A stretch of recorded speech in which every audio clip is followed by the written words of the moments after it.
Este vídeo é um oferecimento da Amazon, onde você encontrará todos os livros ambientados no universo das crônicas, bem como os mais incríveis produtos relacionados às crônicas, a Game of Thrones e a House of the Dragon, sempre com os melhores preços. Para conferir, basta clicar nos primeiros links na descrição abaixo. Comprando através deles, você estará me ajudando a produzir diariamente e tornando o MGF cada vez mais forte.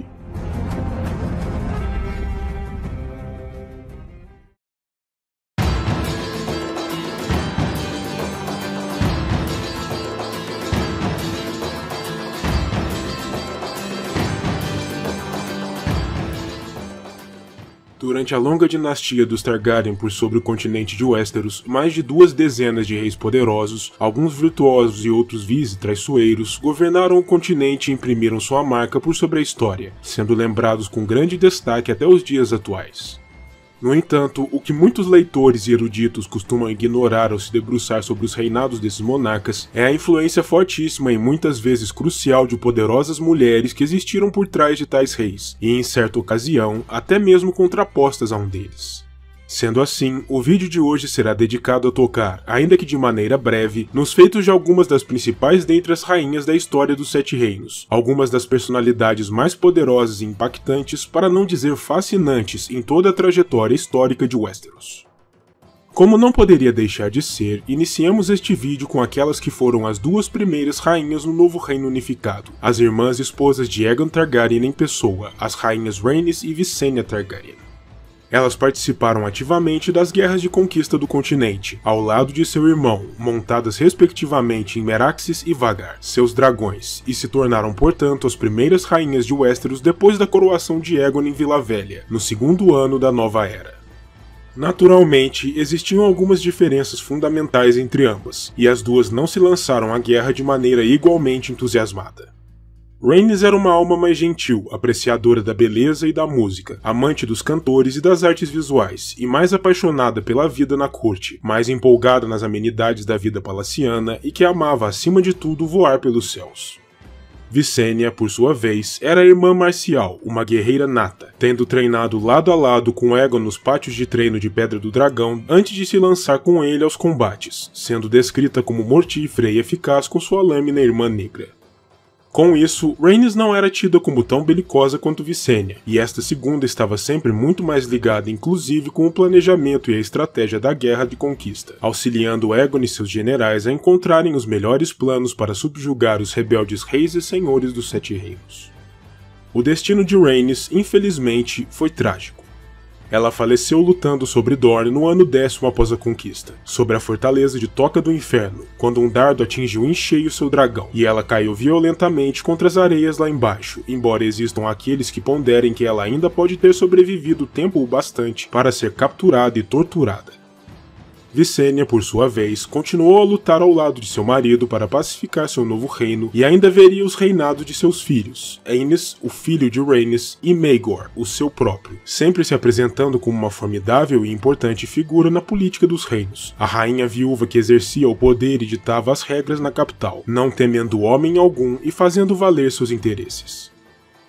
Outra rainha que vale a pena citar é a esposa de Aenys I, que foi, portanto, a primeira das sucessoras de Rhaenys e Visenya, Alyssa Velaryon, a filha de Deriva Marca. Ela não foi capaz de grandes feitos durante o curto e melancólico reinado de seu marido Aenys, e depois de sua morte, ela e seus filhos ficaram à mercê do terrível irmão mais jovem de Aenys, Maegor, e da rainha viúva Visenya, se tornando seus prisioneiros quando Maegor assumiu o poder.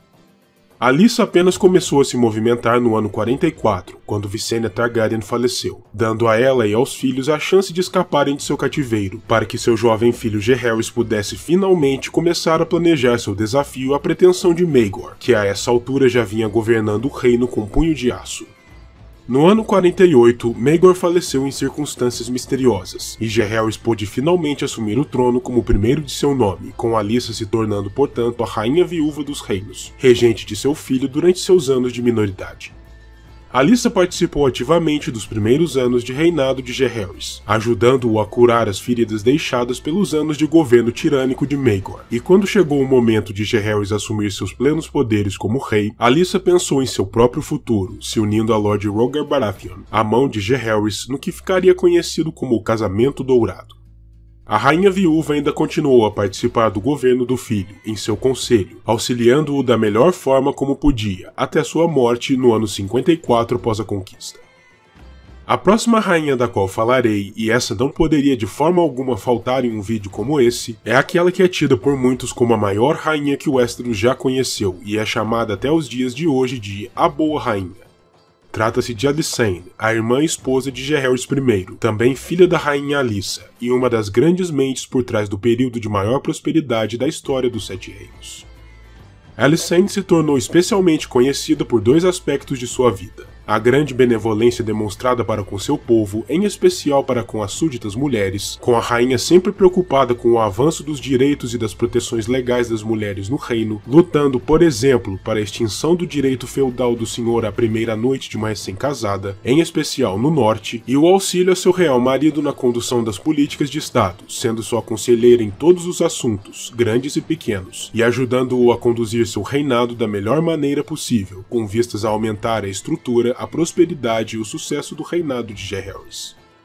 O casal real, naturalmente, teve seus entreveros ao longo dos anos, e nem tudo foi perfeito, sofrendo inclusive algumas grandes rusgas, em especial por conta da forma como Alysanne e Jaehaerys desejavam conduzir a educação de seus muitos filhos. Mas no geral, seu casamento foi uma grande parceria, e disse que Jaehaerys não teria tido a metade do sucesso que teve como monarca se não tivesse contado com o auxílio e a inteligência de Alysanne ao seu lado, em especial em assuntos específicos, como questões sociais.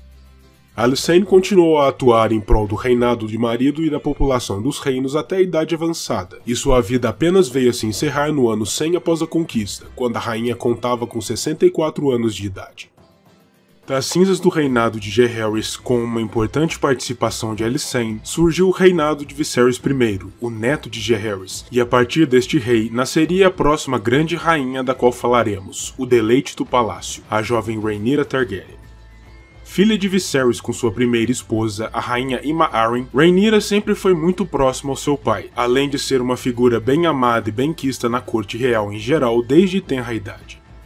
No ano 105 após a conquista, Viserys decidiu torná-la seu herdeiro oficial, por não contar então com nenhum filho homem vivo, e em detrimento de seu ambicioso irmão mais jovem, Príncipe Daemon, e desde então, Rhaenyra acalentou fortemente a pretensão de governar, se preparando da melhor maneira possível para, um dia, assumir o trono de ferro pelo próprio direito. Contudo, a questão sucessória se tornou problemática depois da morte da mãe de Rhaenyra, com o novo casamento de Viserys, com Alicent Hightower, outra rainha que por si só vale uma menção nesse vídeo. A nova rainha teve filhos homens e passou a defender que deveriam passar à frente de Rhaenyra na linha sucessória pela questão do sexo, gerando um profundo desentendimento na corte que apenas se acentuou ao longo dos anos, culminando em 129 após a conquista, com a morte de Viserys e a explosão da Dança dos Dragões, a maior guerra civil que Westeros já conheceu, contrapondo a facção negra, que defendia a legitimidade da pretensão de Rhaenyra como herdeira apontada, à facção verde, que defendia os direitos dos filhos de Alicent, em especial os de seu filho mais velho, Aegon II. Rhaenyra e seu novo marido Daemon lutaram de forma destemida e voraz em nome de sua facção, e até mesmo chegaram a controlar a capital e o trono de ferro durante um curto período de tempo, antes de o povo da cidade se revoltar e Rhaenyra ser forçada a fugir às pressas, para a Pedra do Dragão, onde caiu nas mãos de seu inimigo e meio-irmão, e foi condenada à morte por alta traição, sendo apunhalada em seu coração, e depois tendo seu corpo servido como alimento ao dragão de Aegon, Sunfyre. Rhaenyra, apesar da morte, acabou no entanto tendo sua linhagem perpetuada no trono, após a misteriosa morte de Aegon II, quando seu filho subiu ao trono como Aegon III, e desde então, os reis Westerosi seguiram sua linhagem até a queda da dinastia um século e meio mais tarde. Ainda com relação ao período da dança, acho importante mencionar ainda que de forma extraordinária e honrosa a valorosa princesa Rhaenys Targaryen, conhecida nos reinos até os dias atuais como a Rainha que Nunca Foi, pois em duas ocasiões diferentes ela poderia ter sido alçada ao trono de ferro, incluindo aí durante o Grande Concílio do ano de 101, mas por duas vezes sua pretensão veio a ser recusada pelos homens de poder nos reinos, que realmente pareciam estar reticentes em admitir uma mulher como sua soberana absoluta. Desse modo, quando a guerra explodiu, Rhaenys se colocou ao lado da facção negra, auxiliando Rhaenyra em sua luta por seu direito de nascença, presumivelmente como uma forma de provar aos homens de poder que a haviam rejeitado anos antes que uma mulher poderia, de fato, vir a se tornar uma grande governante, como uma forma de redimir sua própria pretensão frustrada e sua honra perante Westeros. Infelizmente, o destino de Rhaenys não foi nada gentil. Ela veio a ser emboscada e morta pelos Verdes durante a batalha sobre o Ninho da Gralha, enquanto tentava auxiliar uma força negra em solo montada em seu dragão Meleys. Rhaenys foi derrubada dos céus e morreu completamente carbonizada. A próxima rainha da qual falarei é um pouco distinta das demais, por não possuir em suas veias o sangue do dragão, mas isso não a torna menos importante ou simbólica para a história dos reinos, como veremos a seguir. Trata-se da princesa Mirria Martell, a filha do príncipe de Dorne, cujo grande legado para a posteridade foi seu casamento com o rei Daemon II Targaryen. Casamento este que serviu como parte do acordo firmado entre o Trono de Ferro e Lança Solar para encerrar quase 200 anos de guerras constantes, finalmente incorporando Dorne aos Sete Reinos, em um ambiente de paz e boa vontade. O tratado também envolveu o casamento da irmã mais jovem do rei, a princesa Daenerys, mas é fato que sua união com Mirria foi o ponto central do acordo, incorporando o sangue dos príncipes Martell ao sangue do dragão, em um ambiente que era, até então, de grande suspeita contra os dorneses em geral. O fato era que os homens dos reinos sempre nutriram uma profunda inimizade com os homens do Principado, em especial aqueles em regiões limítrofes, como as Marcas e a Campina, e por isso, o gesto de Daemon, tomando como sua rainha uma princesa de Dorne, foi ainda mais significante, enviando aos seus briguentos subordinados um recado claro, o de que aquele tipo de discriminação não seria admitida em sua corte enquanto ele, Daemon, governasse. Não quero dizer com isso que tudo foi perfeito após a união, pois naturalmente as antigas inimizades e desconfianças não sumiriam de uma hora para outra, mas o casamento foi sem dúvidas um dos momentos mais importantes da história em nome de uma possível pacificação das relações entre os homens dos Sete Reinos e os dorneses. Por fim, mas não menos importante, acredito que convenha falar a respeito da rainha que mais recebeu destaque em tempos recentes na dinastia Targaryen, ainda que, de acordo com a história contada nos livros, não tenha chegado a governar por sobre o Trono de Ferro, pelo menos não ainda. Trata-se de Daenerys Targaryen, a nascida na Tormenta, filha mais jovem do último rei da dinastia dos Dragões, Aerys II, com sua esposa, a trágica rainha Rhaella. Daenerys nasceu em um momento particularmente turbulento, quando sua dinastia estava a ponto de desmoronar por completo, e de fato, sua mãe Rhaella faleceu durante seu parto, de modo que o único parente que a jovem conheceu em sua vida foi seu irmão Viserys, o responsável por cuidar dela e por educá-la sobre a história dos reinos e sobre sua herança valeriana. Ela viveu seus primeiros anos de infância e juventude sempre com medo e em fuga, percorrendo as cidades livres de Essos com o irmão apenas um passo à frente dos agentes do usurpador, mas sua sorte começou a mudar quando se casou com o senhor da guerra Dothraki, Khal Drogo, o líder de uma massa de dezenas de milhares de guerreiros selvagens dispostos a colocar Viserys novamente sobre o Trono de Ferro. Com a morte de Viserys em vez de Dothrak, no entanto, e o falecimento súbito de Drogo em decorrência de um ferimento infeccionado, Daenerys passou a ser uma líder por si mesma, uma rainha, reivindicando o trono dos Sete Reinos como a herdeira legítima do irmão assassinado e como a última de sua dinastia.